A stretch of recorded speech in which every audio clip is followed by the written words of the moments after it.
Rasa penasaran akan membuat kamu ingin sesegera mungkin untuk mendatangi suatu tempat. Dan sialnya, terkadang rasa penasaran ini akan membuat kamu merasa kecewa ataupun sebaliknya.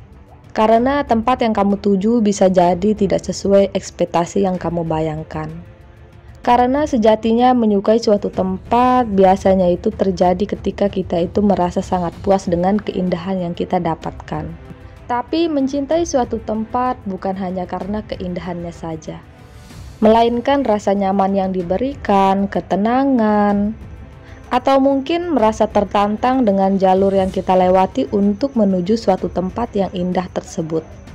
Dan ketika kamu mencintai suatu tempat, maka kamu akan datang dan datang lagi ke tempat tersebut tanpa alasan yang jelas. Sebab mencintai tidak perlu punya alasan. Cinta datang dengan sendirinya. Jadi jangan pernah kamu menanyakan kepada orang kenapa kamu suka tempat itu atau kenapa sih kamu suka sama dia. Karena terkadang alasannya ya nggak masuk akal. Assalamualaikum warahmatullahi wabarakatuh. Halo semuanya. Jadi ceritanya hari ini saya mau ngajak teman-teman untuk jalan-jalan lagi nih. Ini saya udah lumayan lama yang gak jalan-jalan, jadinya suntuk di rumah. Dah langsung aja dah kita gas. Saya berangkat ke destinasi wisata ini cukup siang ya, bisa kalian lihat sendiri ini. Tapi hari ini bisa dibilang itu cukup cerah ya, walaupun di sini itu sedang musim hujan.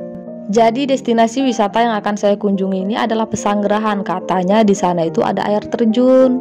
Saya berangkatnya dari Rempung, dan kalau kalian ketemu perempatan ini kalian belok kiri aja kalau misalkan datang dari Rempung. Kalau datang dari Labuan Lombok belok kanan. Setelah itu kalian lolos aja, terus ntar ketemu BLK. Nah di samping BLK itu ada pertigaan, kalian belok kanan. Kalau udah belok kanan kalian tinggal los dah gitu. Kalau udah los aja nanti kalian akan ketemu sama gapuranya kayak gini. Wah ini gapuranya lumayan gede ya.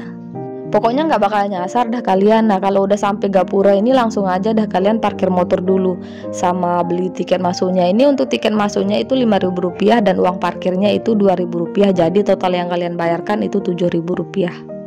Tapi saya nggak tahu sih tarifnya ini satu orang atau satu motor. Karena sebelumnya saya pernah kesini bayarnya itu tetap sama karena saya selalu datangnya kesini sendirian. Pas masuk dari gapura ini ada petunjuknya. Nah itu ada petunjuk arahnya itu air terjun Bidadari. Tapi cuman itu petunjuk arahnya, selanjutnya ini nggak ada. Jadinya saya bingung ini mau kemana ya. Tapi coba kita ikuti petunjuk arah yang ada dulu ya. Ini petunjuk arahnya itu kan turun gitu atau ke bawah. Jadi saya mau turun dulu. Mungkin ada nanti yang bisa kita tanya. Karena saya nggak tahu lokasi air terjunnya, jadi saya ngarang-ngarang aja ini teman-teman. Dan alhasil saya ketemu sama beberapa bocil. Ini mereka itu menawarkan diri untuk mengantarkan saya ke air terjunnya. Kebetulan katanya mereka juga mau ke sana. Dan ayo dah kita ikutin dulu bocil-bocil ini, karena ini saya benar-benar nggak tahu air terjunnya di mana. Karena sepengetahuan saya di sini tuh cuma ada kolam dan kali gitu loh. Jadinya di mana ya air terjunnya gitu kira-kira. Air yang ada di sini itu sangat jernih ya. Jadi kalau misalkan mau mandi-mandi ini bisa sih kalian gunakan untuk mandi. Terus ini ternyata ada area camping groundnya juga. Ini kayaknya sih baru buka itu tulisannya. Setelah berjalan selama beberapa menit, akhirnya sekarang ini saya udah sampai di air terjunnya. Ayo udah kita lihat dulu air terjunnya kayak gimana sih. Pengunjung hari ini sebenarnya cukup banyak ya, tapi yang menuju air terjunnya ini nggak ada. Jadi ini cuman saya di sini tuh. Nah ini dia nih air terjunnya kalau dilihat dari atas. Cuman beberapa meter aja sih. Tapi nggak apa-apa, coba deh kita turun ke bawah dulu ya.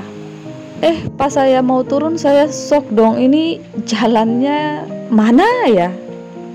Ini yang saya lihat itu ada air yang menyembur ke atas gitu. Terus ini tangganya, wah tangganya ekstrim kali.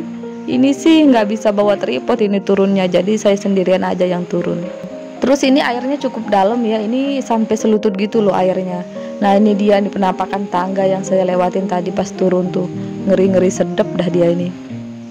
Terus di sini itu banyak banget hewan ya teman-teman. Tadi saya ketemu sama ulat bulu, tapi mudahan aja ulat bulunya nggak nyangkut di badan saya. Ini bahaya, bisa gatel nanti sampai rumah.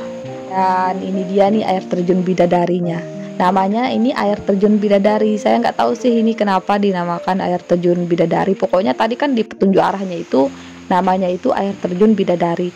Sebenarnya ini air terjunnya nggak tinggi-tinggi amat ya, cuman 5-6 meter gitulah. Kalau menurut saya ini nggak termasuk dalam kategori air terjun ya. Ini itu cuman air mengalir dari ketinggian 5-6 meter aja gitu. Karena memang nggak ada yang identik dengan air terjun gitu. Bahkan di sini itu banyak sekali sampah. Terus di sekeliling kita itu ada perumahan-perumahan warga atau mungkin penginapan kali ya di atas ini. Jadi ya ini kayak kali biasa aja gitu, walaupun lokasinya di hutan. Karena saya ini kurang puas ya dengan apa yang saya dapatkan, akhirnya saya mencari cara lain untuk menikmati keindahan dari pesanggerahan ini. Nah kan ini saya ketemu ada pohon besar terlentang gitu, ini di atas air terjunnya tadi atau di atas kalinya itu. Langsung aja dah gas saya mau ke sana, mau main-main air atau ngapain lah gitu, pokoknya bisa menikmati keindahan hutan ini dengan puas. Karena ini cukup sepi jadinya saya ya cukup senang juga sih, nggak terlalu terganggu gitu loh, nggak ada yang ngeliatin, nggak ada yang komen ataupun apa, jadinya ya enak aja gitu, sunyi. Jadinya bisa dah ini saya gila-gilaan ini, ngobrol-ngobrol sendiri, nunjuk-nunjuk sana sini, padahal nggak ada orang di sekitar saya. Tapi kayak gini seru juga sih. Selesai dari kayu itu, ini saya mau pasang sepatu dulu. Saya mau melanjutkan perjalanan, mau menikmati keindahan alam yang ada di sini. Mungkin ada yang berbeda gitu yang belum saya nikmati sebelumnya pas saya datang ke sini dulu. Sebenarnya di sini itu hutannya itu cukup asri sih menurut saya, tapi ini di dalam hutannya itu udah ada bangunan gitu loh. Dan ini ada kolamnya juga. Ini kolamnya cukup besar, tapi karena tujuan saya bukan kolam, jadi saya nggak terlalu fokus di sini. Sebenarnya ada juga sih kolam yang lainnya.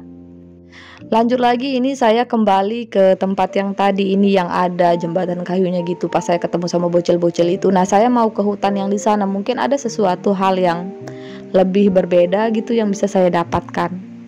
Di sini itu cukup sepi ya, saya ngelihatnya nggak ada orang. Ini juga pedagangnya pada nutup semua ya, karena memang ini saya datangnya di hari Jumat, jadi pengunjung itu nggak terlalu rame. Mungkin kalau hari Sabtu atau Minggu ini pengunjungnya rame banget sih.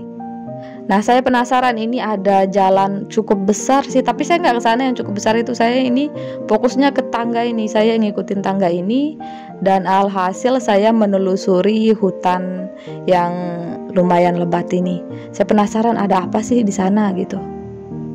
Jujur ini saya nggak terlalu takut sih, karena di sini itu walaupun hutan rimbun kayak gini tuh masih ada orang gitu, masih banyak orang di sini tuh, jadinya enggak sih terlalu takut karena memang belum terlalu dalam juga memasuki hutan. Di sini tuh tadi saya ngelihat ada orang sih, ada orang baju merah kalau nggak salah. Nah itu dia tuh baju merah. Jadi saya mau ke sana. Saya penasaran orangnya ngapain gitu di sana. Tadi pas saya bikin video dia ngeliatin juga sih, nggak tahu sih ini orang lagi ngapain. Saya juga penasaran. Jadi ayo dah coba dah kita ke sana, dan dia ini nunjukin saya arah kalau mau ke sana itu lewat sana gitu. Jadinya saya ikutin dah itu petunjuknya dia. Dan ini jalanannya bisa dibilang tuh cukup licin ya, sama lembab gitu loh. Jadi ini ekstra hati-hati saya jalannya, jangan sampai dah kepleset gitu kan ya, nggak lucu juga lah. Udah kapok juga saya drama-drama kepleset ini, karena nanti ini kalau kepleset itu berhari-hari sakitnya itu kita rasakan. Jadi kemanapun kalian pergi gitu, jalan-jalannya harus tetap hati-hati ya teman-teman. Keselamatan lebih penting sih. Nah dari sini saya ngelihat ada mata air ternyata di sini itu. Dan mata airnya ini sepertinya nggak pernah dijamah sih, atau jarang dijamah gitu loh sama manusia. Dan ternyata orang-orang yang tadi itu ada 2 orang itu, dia lagi nyuci teman-teman, lagi nyuci baju. Dan mereka ini bisa dibilang nyuci bajunya cukup depan ya, dari mata air yang cukup depan sih. Sehingga bisa dibilang kolam-kolam di sana yang tempat orang-orang mandi itu sama air terjun yang saya datangi tadi itu udah terkombinasi dong ya, sama deterjen, sama daki-daki yang ada di bajunya juga sih ya. Untung aja saya nggak mandi ya. Dan ternyata di sini itu pemandangannya cukup asri teman-teman. Nah ini dia nih, kalau di depan sana sih itu nggak ada sih yang nyuci baju, karena menurut saya kalau di dalam hutan sana itu dilindungin sih, karena masyarakat yang ada di sini itu kan mengalirkan air yang dibutuhkan sehari-harinya itu lewat sini. Banyak sekali tadi saya lihat pipa-pipa gitu. Karena ini pemandangannya cukup bagus, jadi mari lah kita coba. Ya nggak abdol lah kalau nggak dicoba. Menurut saya di sini itu cukup menenangkan ya, karena nggak terlalu banyak orang gitu loh. hanya 1-2 aja gitu orang yang saya temuin, itu pun orang lagi nyuci baju. Terus ini airnya jernih banget ya teman-teman, masih terjaga sih kalau air yang di sini seperti yang saya bilang tadi. Jadi saya main-main air dulu dah ini. Di sini itu cukup lembab ya, ini tanah-tanah yang saya injak itu berair sebenarnya, jadinya saya nggak terlalu berani gitu loh duduk-duduk sembarangan, takutnya nanti ada hewan atau mungkin ada lintah atau apa gitu yang nyangkut, karena saya takut sama hewan-hewan yang kayak gitu. Saking nyamannya saya di sini, nggak kerasa ini udah jam 2 aja, padahal tadi saya kesini itu masih jam 12. Jadi kayaknya cukup sampai di sini dulu ya teman-teman. Semoga video ini bisa bermanfaat serta menghibur teman-teman semuanya. Sampai jumpa di video selanjutnya.